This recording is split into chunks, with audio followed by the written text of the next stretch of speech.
ఏంటి? కృతజ్ఞత చెప్పడం. ఈశ్వర, మీరు మాకు కళ్ళిచ్చారు, ఎన్నో చూస్తున్నాం, అందుకని దీపం పెడుతున్నాం.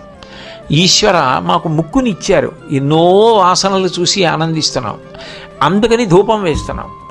ఈశ్వర, మీరు మాకు చర్మాన్ని ఇచ్చారు, దానివల్ల స్పర్శ ముట్టుకుని ఆనందిస్తున్నాం, అందుకని ఆయనకి చందనాన్ని అనులేపనం చేస్తున్నాం కృతజ్ఞతగా. ఈశ్వర, మీరు మాకు చెవులు ఇచ్చారు, ఎన్నో విషయాలు వింటున్నాం, అందుకని కృతజ్ఞతగా మీకు పువ్వులతో పూజ చేస్తున్నాం. పువ్వు మీద తుమ్మిద వాలితే మరి తుమ్మిద పువ్వు కోసం శబ్దాలు చేస్తోంది కాబట్టి జంకారములు పువ్వులవి. కాబట్టి పువ్వు దేనికి పూజ చేస్తున్నామంటే కృతజ్ఞతగా, చెవులు ఇచ్చినందుకు.